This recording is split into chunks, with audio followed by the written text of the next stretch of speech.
What's up YouTube, Playmatter here, and today I'm bringing you my Mermail HERO April 2015 deck list. So I showed a little video of this deck versus Necros, and yeah, this is kind of, I'm still working on it, I'm still tweaking some things, I'm thinking of, various ways of changing the deck and making it better. But this is what I'm working with for now, and I'll just run you through the list very quickly to start off with.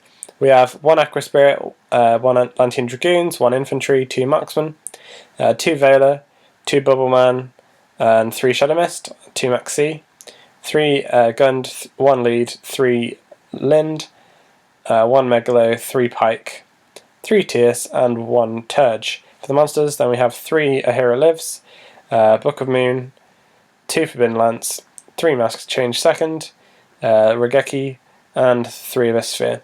So I'm playing 42 cards because the deck has like 17 searches, as well as like various things like Maxi draws into the deck further.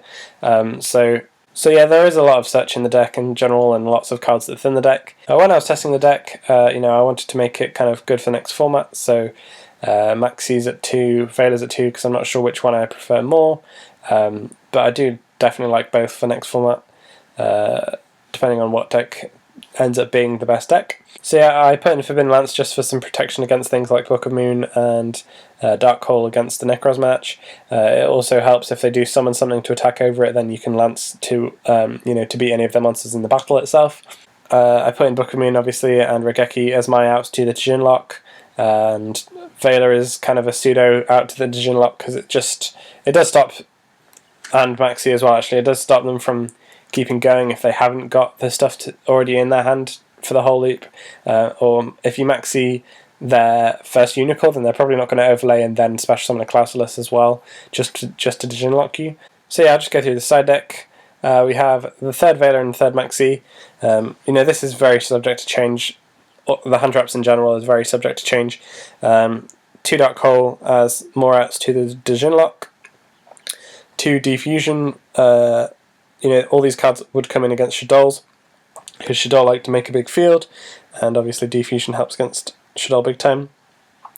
Then we've got Mystical 3 Space Typhoon, 3 Mind Crush, which is again for the Necros, and 3 Decree, just because I can. And there's decks like, I don't know, Fire Fist and Yosenju and various other decks that do play a quite heavy trap board, so I want to be able to side in triple Decree and really punish them. For the extra deck we have 2 Acid, 2 Dark Claw. We've got 3 Mask Change. I think that having 2 and 2 is enough, and that I like definitely like having 2 of both. So yeah, that's kind of where I'm at with the heroes. I'm still working on the extra deck, the XYZ monsters a little bit. We have 1 Dweller, 1 Bahamut Shark, Blade Armor Ninja, Castell, Exciton Knight, Excalibur, Dracosac, Gaius, Abyss Trite, Silent Anorak, and Big Eye. There's a couple of things I'd really like to have in there, maybe a Cowboy, because sometimes I just need that Cowboy for game. But yeah, just for now, I think this is okay for now. I wouldn't know what to take out. I could take out one of the Warrior things, just because I don't really make them that much, but I'll see how much more I make them the more I test the deck. So yeah, I guess I put the heroes into Mermail just because Dark Claw is so strong against Necros, and Necros are often making you go first.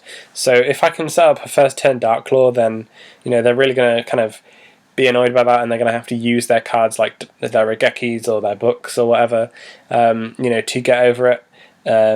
Especially if I have any protection, so things like Lance to keep it alive, Veilers, Maxis to stop them from being able to summon enough things to be able to get over the top of it. I definitely like Dark Claw as a card in general, and kind of on the opposite end of the scale, anything like Satellarknight or regular heroes that like to set a lot of cards. If being able to Mask Change in their end phase and destroy all their back rows just wins you the game. It's it's a 1-card win, which is pretty insane. So yeah, no, I really like having those options there, definitely. I think there is a slight issue with synergy, so sometimes you can draw a card and just be like, right, well, this is completely irrelevant to my current hand.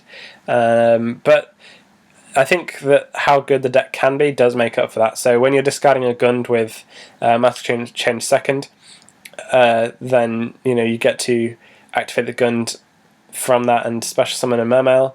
So you can mask change second. You can attack with an Abyss lead, mask change second it to to go into the acid by discarding Gund, and then that Gund can get back the same Abyss lead. I think that's how it works. I'm pretty sure that's how it works because Gund would activate in the new chain, and lead would be in the grave by the beginning of the new chain. So lead would be a completely viable target. So yeah, no, I think that's really, really cool. There's obviously loads of normal summons in the deck, so I couldn't fit in like Kaiku or Psyblock or anything else for Valkyrius. So I definitely put in Mind Crush, and then testing Mind Crush has been really, really great in the side deck against Necros.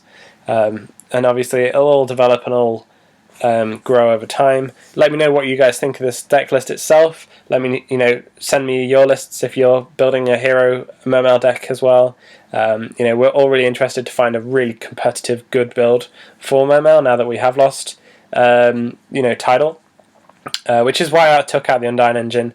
Like, I'd only ever really play Undyne at 1 with one controller, for the Dragoons, because you can search the Undyne off Pike and then you can send the Dragoons, and then I feel like Undyne's pretty useless after that point. So at some point I might put in one. I also really like plays with Levier in this deck, so I might put a Levier back in at some point. But I am trying to squeeze that in, and that is kind of one of the things that I like to do most with Aqua Spirit is banish a Dragoons and then Levier for it, and overlay with these two. But it is quite a situational play, so it's kind of how often is that going to come up? How often a rank 3 is going to come up in general now?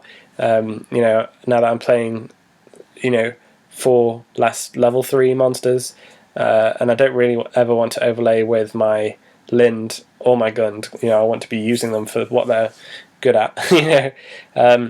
So yeah, no, I'm really not sure on that front. This has been a really fun deck to build, really fun deck to play, and I think it has got some competitive nature to it, some competitive potential in it. So yeah, no, I really like the deck.